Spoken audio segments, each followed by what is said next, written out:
Syoli Fazlita, saya dari kelas 12C.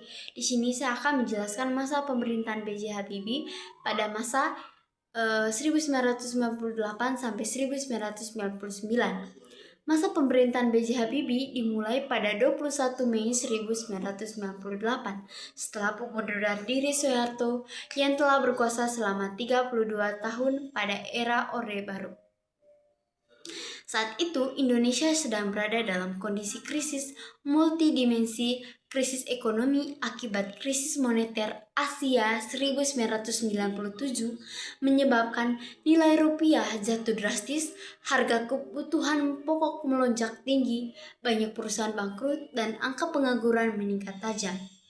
Selain itu, terjadi krisis politik dan sosial yang ditandai dengan demonstrasi besar-besaran dari mahasiswa dan masyarakat yang menuntut reformasi total terhadap sistem pemerintahan. Sebagai wakil presiden, saat itu Habibie secara konstitusional menggantikan Soeharto sebagai presiden. Namun, posisinya tidak mudah. Banyak pihak meragukan kepemimpinannya karena ia dianggap bagian dari pemerintahan sebelumnya. Meski demikian, Habibie mengambil langkah cepat dan berani untuk merespon tuntutan reformasi. Salah satu fokus utama pemerintahannya adalah reformasi politik.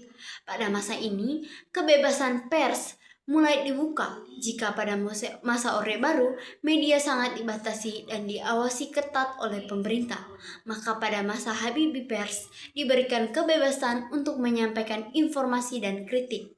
Banyak surat kabar dan media baru bermunculan. Hal ini menjadi tonggak penting dalam berkembangnya demokrasi Indonesia. Selain itu, pemerintah menegaskan undang-undang partai politik yang memungkinkan masyarakat mendirikan partai baru. Akibatnya, muncul puluhan partai politik yang ikut serta dalam pemilu 1999. Pemilu tersebut dianggap sebagai pemilu paling demokratis sejak tahun 1955 dikarenakan berlangsungnya lebih terbuka, jujur, dan kompetitif. Di bidang ekonomi, Habibie melanjutkan kerjasama dengan IMF untuk memulihkan kondisi ekonomi nasional. Pemerintah melakukan restruktur perbankan, membentuk Badan Penyihatan Perbankan Nasional atau BPPN, serta berupaya menstabilkan nilai tukar rupiah. Meskipun kondisi ekonomi belum sepenuhnya pulih, langkah-langkah ini membantu mengurangi kepanikan dan perlahan memperbaiki stabilitas ekonomi. Kebijakan penting lainnya adalah pemberlakuan otonomi daerah melalui Undang-Undang Nomor 22 dan 25 Tahun 1999. Kebijakan ini memberikan kewenangan yang lebih besar kepada pemerintah daerah untuk mengatur urusan pemerintahan dan keuangan sendiri. Tujuannya adalah mengurangi stabilisasi kekuasaan yang selama Orde Baru terpusat di Jakarta. Namun, salah satu keputusan paling konvensional pada masa Habibie adalah pemerintahan referendum kepada Timur. Pemerintahan memberikan pilihan kepada rakyat Timur untuk tetap bergabung dengan Indonesia atau merdeka. Hasil referendum menunjukkan mayoritas rakyat memilih merdeka, yang kemudian menyebabkan Timur lepas dari Indonesia pada tahun 1999. Keputusan ini menimbulkan pro dan kontra di masyarakat. Masa jabatan Habibie berakhir pada Oktober 1999 setelah laporan pertanggungjawabannya ditolak oleh MPR. Ia kemudian tidak mencalonkan diri kembali sebagai presiden. Meskipun singkat, masa pemerintahnya memiliki peran besar dalam membuka era reformasi dan mengubah sistem politik Indonesia menjadi lebih demokratis. Jadi di sini saya akan memberikan rumusan masalah menggunakan 5B tambah 1H.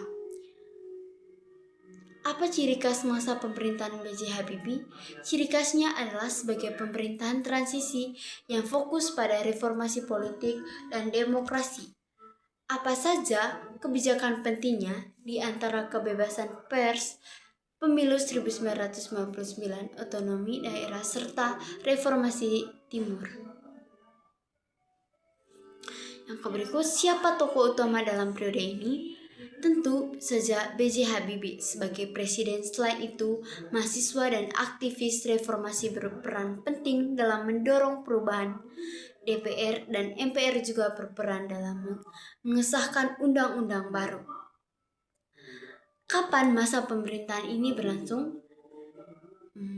Berlangsung pada 21 Mei 1999 hingga 20 Oktober 1999.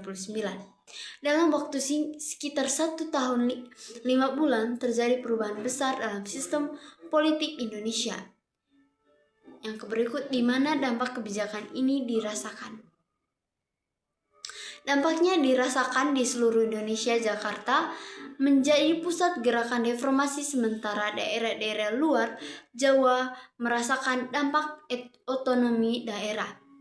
Timur menjadi wilayah yang mengalami perubahan paling signifikan akibat referendum. Yang berikut, mengapa Habibie melakukan reformasi besar-besaran? Dikarenakan adanya tekanan kuat dari masyarakat, krisis ekonomi yang parah, serta kebutuhan untuk memulihkan kepercayaan rakyat dan dunia internasional terhadap Indonesia. Yang berikut, bagaimana kedampak kebijakan tersebut? Dampak positifnya adalah berkembangnya demokrasi, meningkatnya kebebasan berpendapat, dan sistem politik yang lebih terbuka. Namun, ada juga dampak negatif seperti ketidakstabilan politik dan lepasnya Timur dari Indonesia. Jadi di kesimpulannya di sini, masa pemerintahan B.J. Habibie merupakan periode penting dalam sejarah Indonesia. Walaupun singkat, periode ini menjadi awal dari era reformasi yang membawa perubahan besar dalam sistem politik, ekonomi, dan pemerintahan Indonesia. Habibie dikenang sebagai presiden transisi yang berani mengambil keputusan penting di tengah krisis nasional. Sekian.